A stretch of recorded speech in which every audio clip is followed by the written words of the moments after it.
Welcome back to the morning show here on Arise News. Well, it's time now to review headlines on today's newspapers with the Ombudsman of this day and Arise Media Group and this day newspaper Limited Group Executive Director Kayode Komolafe. Good morning, Mr. KK. Good morning, Steve. Good morning, Welcome to the Sunday Tonic program. Pleased to be here. Thank you for joining us. Thank you. All right, we'll proceed. We'll start, as always, with this day on Sunday.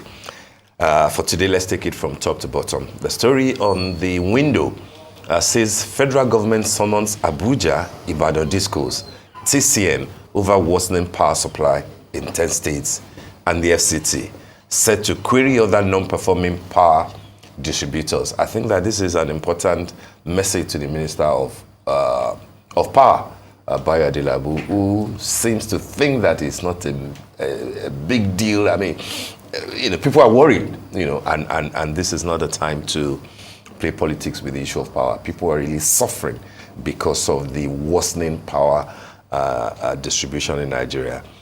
Under that story is the strip on page 13. Dangote Refinery's second crude oil shipment leaves U.S. for Nigeria. Yet another shipment after the 6 or 7 million barrels supplied from Nigeria. Still waiting. Yeah, still waiting for fuel to come out, to roll to life from the Dangote refinery. For how long we'll wait, maybe if KK knows, we would like also to tap from that privileged information. Next story under the masthead, Edun-led panel seeks removal of social investment programs from humanitarian ministry. Will this be the part one of the report of the committee? Because I believe that part of what the committee was meant to do was to decide on whether the minister that was found wanting should stay or should go, or what were the actual issues there. But this weeks after what happened in January, there's no report yet. There's still no report. There's still no report, sadly. And then the next story, Anyoku, current constitution cannot resolve Nigeria's economic challenges. I think this is in tandem with what Omoyele Sowore just mentioned. You need to, have to tinker with this constitution. If you won't even change it, you have to change it at all. And then the lead story, in Qatar, Tinubu says nation building requires perseverance, patriotism to succeed, and says Nigeria will survive with human capital development.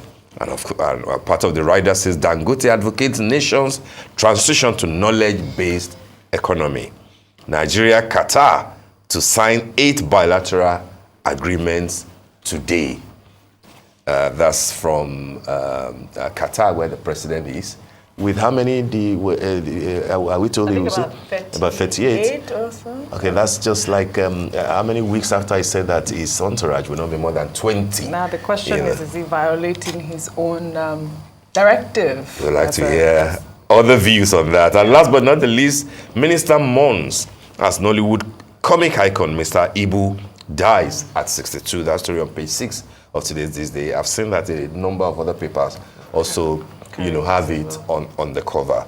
But we should also touch on the significance of the cover picture in today's This Day. Strategic consultation. Here we have the former president, Muhammadu Buhari, with the vice president, Kashim Shettima, who went to pay him a courtesy visit in Daura in Katsina State. Shouldn't they let the former president rest? He says he doesn't want to be bothered too much about what's going on. But again, there's politics in governance and there's governance and politics. Isn't it, KK? Over to you, sir. I agree with you, absolutely, Steve. Yeah, the cover photo, yeah, I agree with you. Yes. The strategic consultation. Consultation, I think is a ringing reminder that the All Progressives Congress, the APC, is the party that has been in power since 2015. Yeah. So that's to me is the message. Is the message. That the because you see in this politics, politics of the dispensation, like people emphasize the party only during election, that the role of the party is just to send the list of candidates to INEC, But then the role of the party should not stop at just fielding candidates for election. So the party also should be interested. Should be part of of the policy debates, about the debate of the issues of governance after the election, And so if APC is in power, up till May 29 last year, President Buhari, was the party leader, and he still remains a leader of the party. So I'm just trying to say that it's a continuity, in terms of holding on to power. So I agree with you entirely on the significance of that front page photo. Now, the story of the day, according to this day, is the visit of President Tinubu to Qatar, and there are quite a lot, to pay attention to there. For instance, the bilateral agreements, on about 8 items, to be signed today. And yesterday, the president actually made a statement, about patriotism, about education, when he was being conducted around the Qatar National Museum, the Qatar Foundation, the museum. And that museum has a charity foundation, especially for education, that is doing quite a lot, in Nigeria, especially in the Borno state, where they are building schools, orphanages, houses, and the rest, And of course, also the Qatar Foundation too is also a lot of activities in Kaduna State, in terms of supporting small-scale, businesses, And part of the area, that Nigeria is looking towards, going by what Governor Zulum, who is part of the president's entourage, and also Minister of Foreign Affairs, Tuga, saying that, even in the areas of livestock farming, which has been a central issue, not just only economic, but also security issue, for us, that a lot, could be learned, from Qatar. So, all put together, just to show that, that, visit, carries a lot of import, that is not just for diplomatic niceties, or formalities, that with the partnership, with Qatar, that we can do for that Nigeria could benefit, quite, a lot.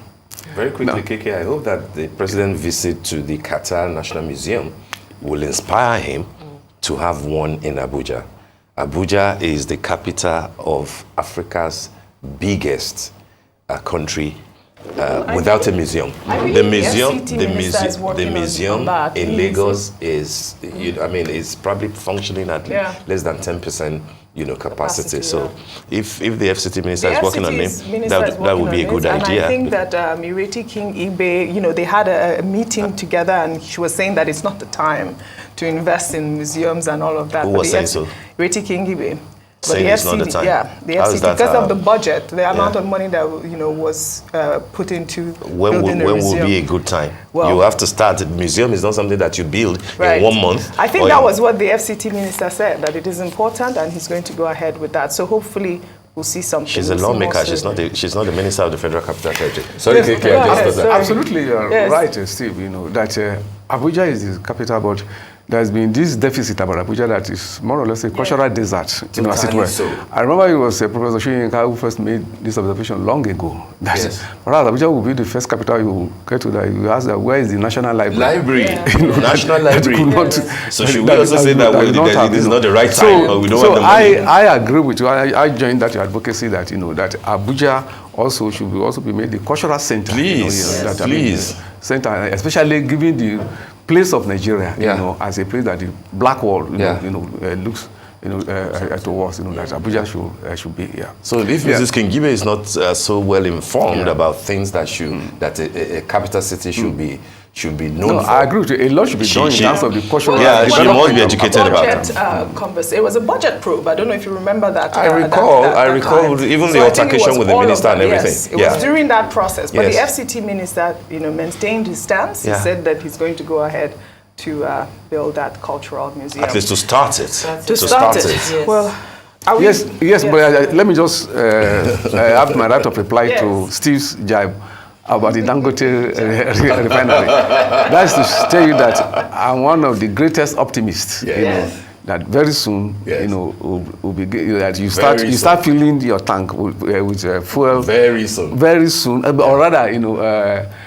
Sooner than later. Yes. Sooner than later, you begin to fuel your tank. You begin to fill your tank with fuel from Dangote refinery. It will be 1 year soon when it was coming. Sooner than later, I think, for all practical purposes, you know, all is set. You know. We're all hopeful. Yeah. Can we still take one more story? Yes. Do you have one more story? Yes. Before we go to this. I think the window story. What do you think, KK? Yes, the window story. I think what beyond tinkering, you also money for meetings and the rest. I think what is important now is to actually interrogate, you know, to have a review, a sort of a policy audit of the privatization that has taken place in the power industry. So don't forget that it's more than 10 years, you know, that this, you know, I mean, the privatization in the power industry has taken place, and the consumers, you know, the economy, the consumers are not deriving satisfaction, you know, from the delivery. The impact that it's supposed to have on the economy, which was the main purpose of it, that you need to, you know, power the economy so that it will be able to grow. I mean, it's not. I mean, I think we need to have a proper, you know, policy review about what has happened to that process. You know, is it a privatization that has gone awry? You know, and if it is so, you know, what should be done, you know, about it. You know, I think it should be more than just, you know, summoning the CEO of Discos and the Gencos and having it. You know, then the moving the social investment program to the Ministerial Affairs to the office, or to the Ministry of the Ministry of Finance and Coordinating Minister for Economy. I think, again, what is, like Oji said, we should still await the full report, you know. But I think what is important in this matter is that you need to really institutionalized the idea of social investment, you know. And already I think we should encourage the government, because the president himself made reference to the idea of saying that what we need to have in this country is a social security system, you know, which should be institutionalized, well structured, you know, so that some of the fault that we are having in the implementation of the social investment is because of the ad hoc nature, you know, if you will, you know, in which it is being implemented so far. So we should actually work towards, you know, institutionalizing a social security system in the country. In which case, all this idea of cash transfer would just be marginal components, you know, of a broad-based, you know, social security system, which should more or less be a feature, you know, of our socio-economic life as a nation. All right. Yeah. Shall we take This Day Style? The cover picture on This Day Style is Folake Soyetan, Transformative Leadership at Ikeja Electric. She's the Deputy Chief Commercial Officer, and I believe Konye did that interview. She wrote, Folake Soyetan's foray into Ikeja Electric in 2015 marked the beginning of a transformative era for the company. Joining as the Deputy Chief Commercial Officer, she was immediately tasked with spearheading strategies to curtail commercial and collection losses, a challenge she met with innovative approaches and a keen focus on customer service. I mean, I think that she does deserve the cover. I mean, Women's Month, women have been doing us proud. I mean, she's one of them, and we've been shattering glass ceilings at this point. So, I mean, it's nice to see that she's on the cover. I'd love to read her interview because, I mean, this is a position that has been given to men for many years, and it's nice to see that she's there and she's taking charge. All right. Well, all right. Do you have Yes, let's go to The Nation. The top story there on the banner, electricity discourse under fire as outages worsen. Ministry accuses companies of deliberately not taking up supply from TCN. Arbitrary billings, unauthorized disconnections, customer abuse complaints are on the rise. Now, this is according to the FCCPC. The EKEDC, the Egbin Power, says that the problem is inadequate supply of gas. And then just on the top there, we can see Alake, who of course was part of the delegation that went to Qatar, saying that Nigeria and Qatar are set to sign 7 agreements today. The federal government has identified locations with lithium in commercial quantities. So we're going to be looking at some investment, of course, when it comes to minerals here in Nigeria. Now, just by the left of that, the federal government to deploy new strategies against banditry, kidnapping, and others. Now, this is according to Vice President Shetima as he paid a visit to Buhari and Katsina emirs as well. Of course, still on the cover of The Nation, same story, a veteran Nollywood actor, Mr. Ebu, just rightfully Mr. Stephen had said, is on the cover of most of the newspapers today. All right. Yeah, just like you said, most of the stories on the front page of The Nation, you know, you find some of them also in this day, which we have also covered, you know. Perhaps the one would still emphasize is the message of Vice President Shetima, you know, when he visited President Buhari, which is also the covers picture of this day, you know, the story. And that is the emphasis on security, you know. And the point here is that, you know, while, you know, the pressure, you know, should be kept, you know, on the Nigerian state, you know, the various security and defense agencies and departments, you know, to do more in securing the country, we must also acknowledge, you know, where, you know, successes, you know, are being recorded, you know. And I think that, you know, in recent time, we discovered that, you know, there have been a lot of pressure, you know, on bandits, you know, terrorists, you know, and all that. But then, when you see how areas, you know, where insecurity is still prevalent, you know, the mood will be that enough is not being done, you know. But I'm just in that, you know, while we'll put the pressure, we must also acknowledge that, you know, that some progress, you know, is being made, but that they should do more, because more, you know, still need to be done to keep the country secure. Yeah. All right, let's move to Sunday Punch, where the paper is leading with Forex crisis. Federal government threatens sanctions as foreign airlines stick to high fares. NCAA to issue sanctions if carriers fail to comply with government directive. That's according to spokesperson of the NCAA. And travel agencies decry high ticket prices as airliners list conditions for low fares. It looks to me like the intervention of the airpiece, you know, which is starting the Lagos-London route on the 30th of this month, you know, is giving the right vibes, you know, so that all the others who have been fleecing Nigerians, you know, can sit up, you know, and do the needful. I think that this is something that the NCAA should sit with and make sure that Nigerians are not... it's such an important story, because it's such a shame that it took an airpiece for us to know that these foreign airlines have been fleecing Nigerians. Yeah. And what is this threat? Threatening sanctions. What sort of sanctions are they threatening at this point? Yeah. Are they going to price control? Are they going to stop the airlines from, you know, having their prices set at certain prices? I think that the federal government has such powers. They do have such powers. Yeah. Mr. Komolafe.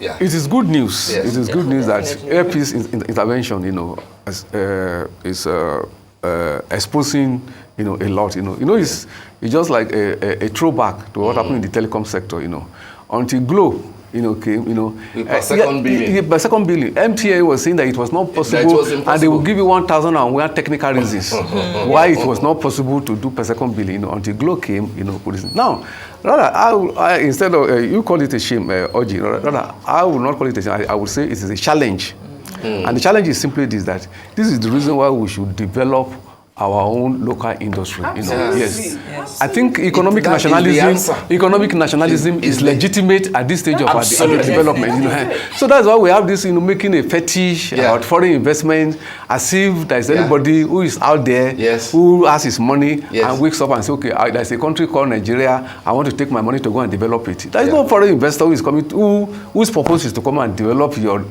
economy. He's looking for areas where they could make money. I mean, that is the logic of capitalism, Now, the challenge of this is that, our own local industry should be supported, because at the end of the day, it will still remain Nigeria, even though they have, and I think that is the lesson we have with the intervention of this thing. I cannot agree anymore with you, and also the regulator should do its work. Should be Yes. very firm, according to laws. Good enough. Aviation is an industry that is governed not just only by our national law, but also international conventions, and rules.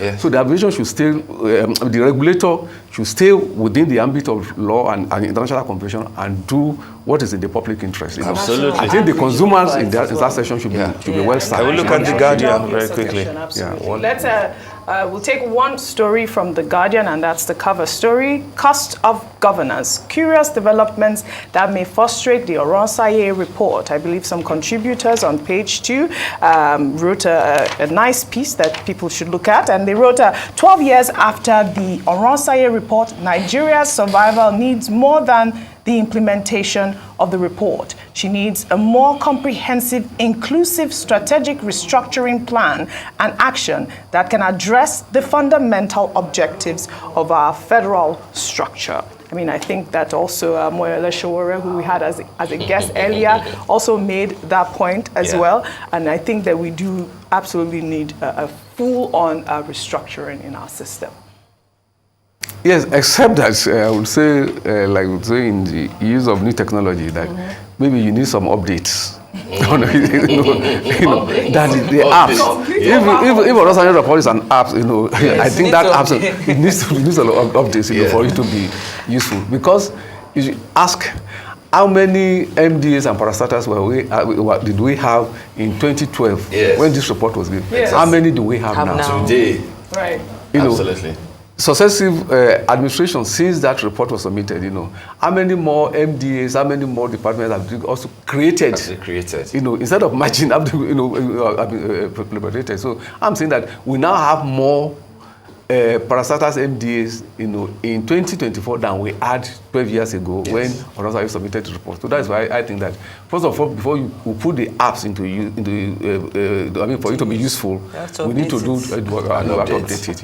Absolutely. Mr. Komolafe, always a pleasure to have you on the newspaper. Thank you so much. Hope to see you next Sunday. Thank you, Keke. Thank you so much. Thanks so much. All right, that brings us to the end of the morning show today. Thank you for watching, and do stay safe. I'm Steve Ayorinde. I'm Shaiton Atigari. And I'm Oji Okpe.